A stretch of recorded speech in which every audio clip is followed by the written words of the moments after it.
É, Olá, bom dia a todos. Vamos fazer mais uma videoaula aí, compartilhando conhecimentos e também treinando a transposição didática. Vamos lá então. Hoje o estudo é sobre o espaço urbano, mais voltado na área de geografia, do livro do Roberto Lobato Corrêa, que é um livro muito conhecido e popular dentro dos estudos de geografia no Brasil. O que é o espaço urbano? Ele começa assim fazendo uma organização das ideias através do princípio do uso da terra. O uso da terra ele vai ter a desigualdade, que por fim vai gerar fragmentação. Então, o espaço urbano ele tem uma fragmentação porque ele tem um uso desigual, certo? E essa desigualdade ela é tanto econômica como social e também a fragmentação pode ser oriunda de fatores físicos, né? Distanciamento, etc.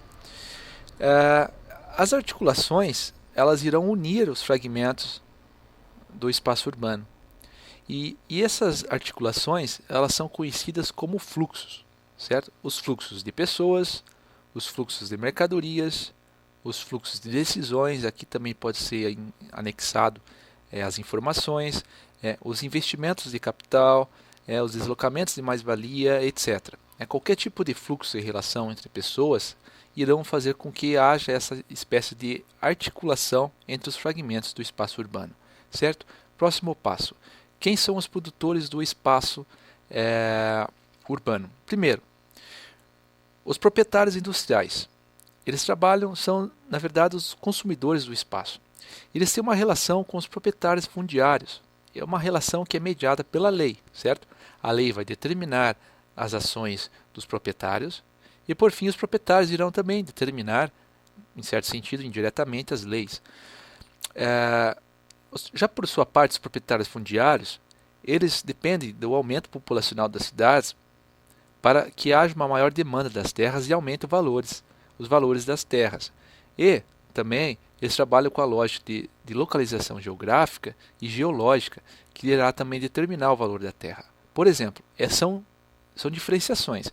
Uma localização geológica má posicionada, por exemplo, no centro de uma cidade, e em morros escarpados, como no Rio de Janeiro, como em Blumenau, em Santa Catarina, por mais que esteja no centro, que o vizinho ao lado, em uma terra boa, tenha um valor X, essa localização geológica em montanhas, em costas de montanhas, irá ser desvalorizado. Então essa questão também é importante, não é apenas a posição geográfica, mas também a localização geológica, que irá permitir a construção ou não de determinados tipos de empreendimentos. Depois, o terceiro produtor do espaço são os promotores imobiliários. Ali está errado, mas é promotores, certo? Eles trabalham com a recuperação de áreas, que seria, por exemplo, pegar áreas rurais e transformar elas em espaço urbano, certo? E daí eles fazem um financiamento dessas áreas, desses imóveis, eles fazem um estudo técnico de investimentos, se aquela área é viável ou não fazer essa transformação de produção do espaço urbano, certo? E eles fazem a construção física do imóvel, eles constroem as casas para comercialização, tanto como venda ou como aluguel, para alugar, certo? O quarto produtor do espaço é o Estado, que ele articula através da soberania do uso da terra, ele faz uma regulação de preços e a taxação de impostos. Então o Estado tem a capacidade de fazer zoneamentos para o uso do espaço através da função e forma das atividades e também a valorização dessas áreas. Então o espaço é um grande regulador, né, do uso do espaço urbano, através das leis, obviamente.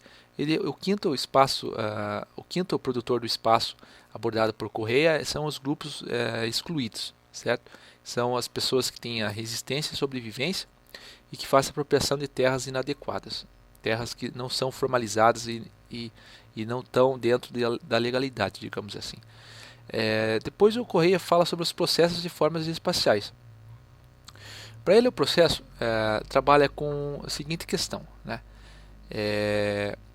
Ele tem uma forma e tem uma função, certo? A forma e a função vai determinar os tipos desses processos espaciais.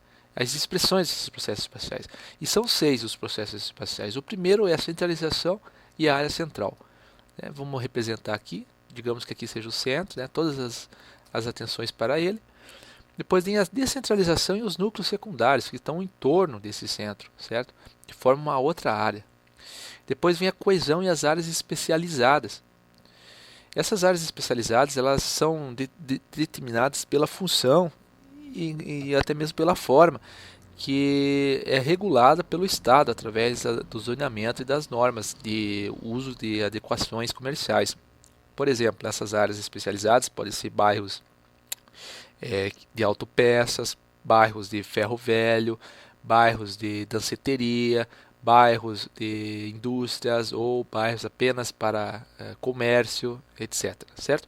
Esses são os tipos de coesão e as áreas especializadas. Esses são outro tipo de processo espacial, certo?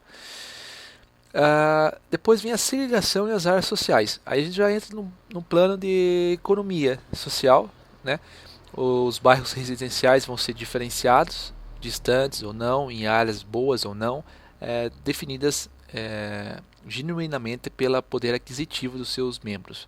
Depois vem a inércia e as áreas cristalizadas, que são bairros que não mudam muito, como os patrimônios, os bairros históricos, etc. Depois a gente vai entender essa parte da dinâmica espacial da segregação, que é já englobando também o quarto processo espacial. Vamos tentar entender aqui, digamos que seja a concentração das principais atividades comerciais, uma espécie de centro, certo? Que é o núcleo central aqui representado. No entorno seria a zona periférica do centro, que seria não o centro, mas algo próximo do centro, entende? E aqui seriam corredores de espaços industriais, logo conectando através dessa zona periférica do centro.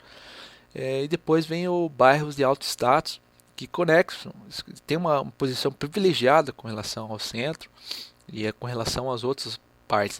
É um filé mignon, digamos assim, do espaço urbano.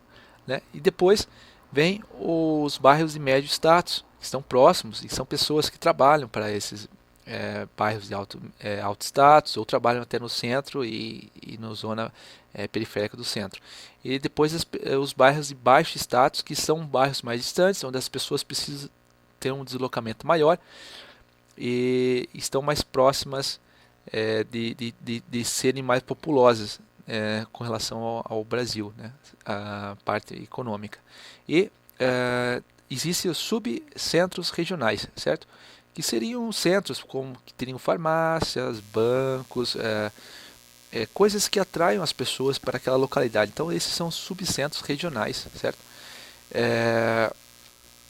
Que eles ocorrem tanto nos bairros de baixo status, como também nos bairros de alto status, e também nos de médio status, obviamente.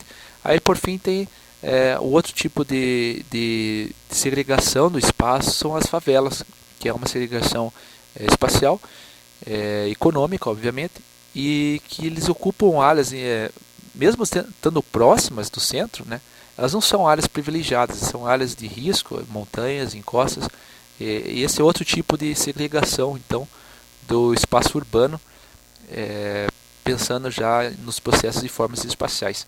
Bom, era esse o conteúdo que eu tinha para apresentar para vocês, que seja de bom proveito e obrigado pela atenção.